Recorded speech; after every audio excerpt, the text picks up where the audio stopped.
I've had the privilege of doing a little bit of touring in Europe. I visited the cathedral at Cologne, Germany on several occasions. I've been to Wartburg Castle, where Luther hid out after the Diet at Worms. Mrs. Communia Sanctorum and I did a 2-week tour of Florence and Rome for our 30th anniversary. We saw lots of churches and cathedrals. And no matter what your thoughts about medieval Christianity, you can't help but be impressed by the art and the architecture the period produced.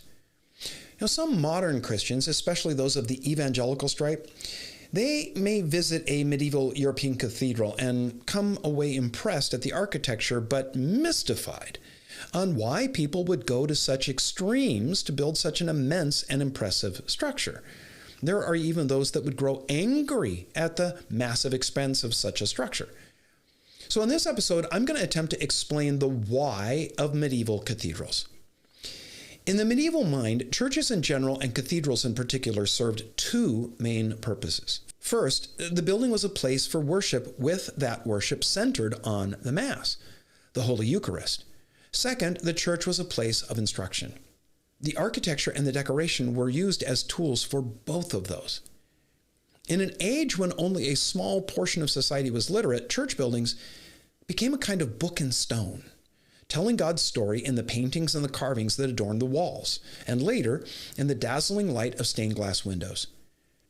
Churches and cathedrals were intentionally elaborate because of the theology of the Mass that we've looked at on the episode on the Eucharistic controversy. While the debate was long, the church eventually settled in on the doctrine of transubstantiation, the belief that at the words of a duly ordained and consecrated Roman priest, the bread and the wine of communion were transmuted into the actual body and the blood of Christ. A portion of the consecrated host was kept in a container called a tabernacle, making the church into a house that holds the body of Christ. It's for this reason that a church has long been regarded as a sacred refuge, its specialness derived from the presence of the host. And of course, the host deserved a house, a container worthy of its importance. Now think of the consecrated host as the finest gem. Such a jewel deserves an elaborate setting. It was this mentality that fueled the building of Europe's medieval cathedrals. While churches were the meeting place of the faithful, their primary function was to serve as the location where the great miracle of transubstantiation took place. Following the Edict of Milan ending the official persecution of Christians, the first church buildings were built in the same pattern and plan as a Roman basilica. These were civil government buildings used for a variety of purposes, but usually designated as the hall where the king or the emperor held court. The Roman basilica was in the shape of a capital T. Churches built in the 7th through the 11th centuries, a period that's called the Romanesque, were built in the shape of a small T floor plan.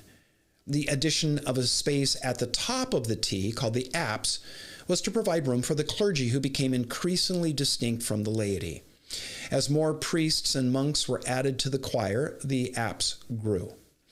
Another major change in Romanesque churches was their roof. They went from wood to stone. Now, stone roofs were possible because of the use of semicircular arches that supported the additional load.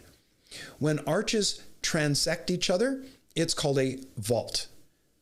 Now, the challenge that these arches, vaults, and stone roofs put on builders was the lateral stress that they exerted. The weight of all that stone had to go somewhere, and where it went was to the walls of the church. To keep them from toppling over, they were made sturdier by adding weight and width. So Romanesque churches are massive, imposing structures of thick walls and just a few windows. In the mid-12th century, Romanesque architecture gave way to a new movement that came to be called Gothic.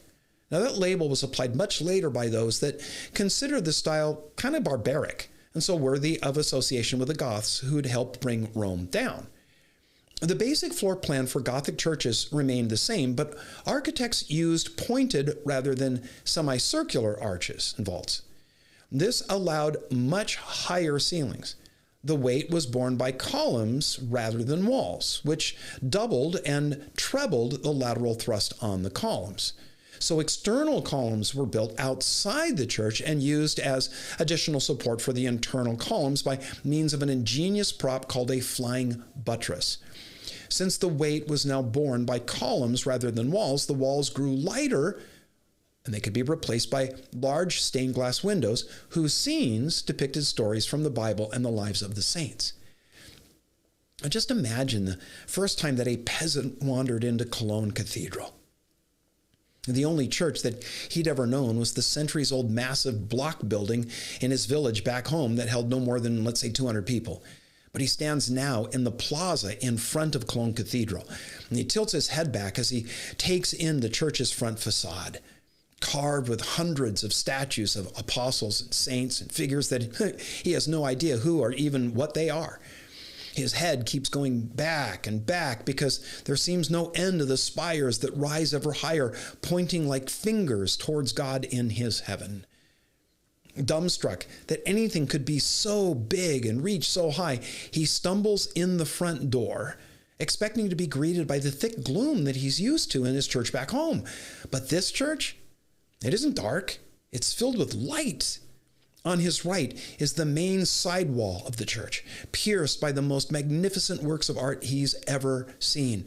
More than that, than he's ever even conceived. They are massive windows of colored glass through which the light now streams. And they cast images of stories that he's heard many times. These are the apostles, Jesus, Mary, and the saints. And the ceiling over his head is so high, he can't even see it because it's veiled in shadow. He stands there with his mouth hanging open and wonders how he's going to make his wife and his family believe in the wonders that he's beholding. He simply has no words to describe it, no point of reference in all of his experience. As I said, medieval churches were books in stone. These books told the story of God's creation and the human condition. The average town church only told a few chapters of that story, while a cathedral was an entire encyclopedia. The story begins outside, looking at the front facade. While the Gothic cathedrals of Europe are all unique, they bear many similarities. Most of them have twin towers that soar into the sky, and most are entered by 3 doors, a north, center, and south portal that leads to the center and side aisles of the nave on an east-west axis, with the facade at the west end. Above the central entrance is a large circular stained glass window called the rose window. The central porch and entrance are the largest and were often kept closed for normal church services, as they were for the exclusive use of the king or his nobles. Commoners used the north or the south doors.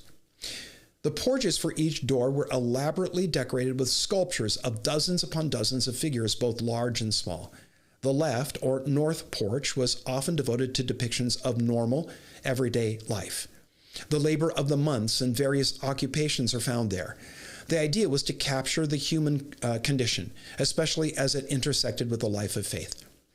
The central porch was usually some depiction of the Last Judgment.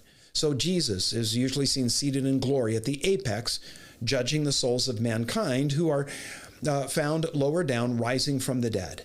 At the very bottom are depictions of hell and the torment of those souls that have been cast into eternal damnation. Flying around Jesus' throne are the saved in heaven and myriad angels. The south or right-hand porch often contained images of the elevation of Mary. Standing across the front of the entire facade are statues of the Old Testament prophets and apostles and saints. Poised above the central portal is the west rose window. From the outside, one cannot see the beauty of its stained glass, but the design is still noteworthy. Many of these rose windows have the appearance of an elaborate spoked wheel. If you stroll around the outside of the cathedral, rather than rushing to enter through one of those glorious portals, you'll note how, though the building lies heavy and squat on the land, its many spires and vertical embellishments all seem to lighten the effect. It's like they're lifting it off the ground. And those gruesome gargoyles that have fascinated so many, they aren't just for decoration. They serve an important architectural and engineering purpose. They added weight to the columns that are bearing the load of the roof. Figures of fearsome demeanor perched outside reminded people making their way into the church that while evil was outside in the world, the church was a holy sanctuary free of such malevolence. Tourists entering a medieval cathedral today are often met by a lot of stone. The walls are gray, the stones are often rough, But when they were first built, these walls were awash in color. The sculptures were painted. Gold leaf was everywhere, and the treasures of the church were on full display. Well, they were when times were good. When they weren't so good, they were often sold and used to buy food or outfit soldiers for the defense of the realm. Cathedrals were a kind of public storehouse kept against the times of trouble. Inside, as you arrive at the head of the central aisle, you approach the altar area and the choir, or apse, which is a sacred place for the clergy. Cathedrals typically were built where they were because they possessed some special relic from the church's past.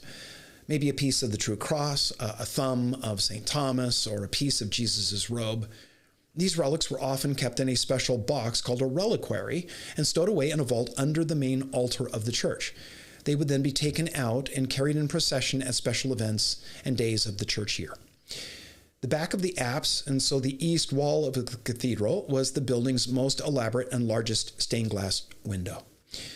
Protestant visitors to Europe's medieval churches and cathedrals are often confused on why there are so many little side rooms that dot the walls of the nave. They appear almost as places where smaller services were held, and that is in fact what they were, chapels for smaller services. Now, some of these cathedral chapels were the donation of wealthy patrons and families where they would conduct their own private services, and it's in them that some of Europe's greatest art is to be found. As we wrap up this episode, I want to say thanks to subscribers to the Into His Image YouTube channel. Liking individual episodes and letting others know is much appreciated. I wanted to let you know that I recently made a video about a trip to Saudi Arabia with some friends to investigate the claims that the real Mount Sinai is there rather than in the Sinai Peninsula. I'm going to put a link for it in the notes below. Here's a preview of what's coming on Communio Sanctorum History of the Christian Church. I did a lot of reading and study for the next phase of church history that we're going to cover, and that, of course, is the Reformation. The more I studied, the more I realized that we are going to need to go back a bit and take a closer look at the calls for reform that had been heard in the Western Church for long before Martin Luther came on the scene. It's an injustice to the history of the church to think that Luther just arose out of thin air. The fact is, Luther could have done nothing if there hadn't already been a lot of work in moving for reform. So once we've laid the groundwork for the Reformation, we're going to take a look at what was happening in the rest of the world as far as the faith is concerned. And then we will return to the story of reform in Europe.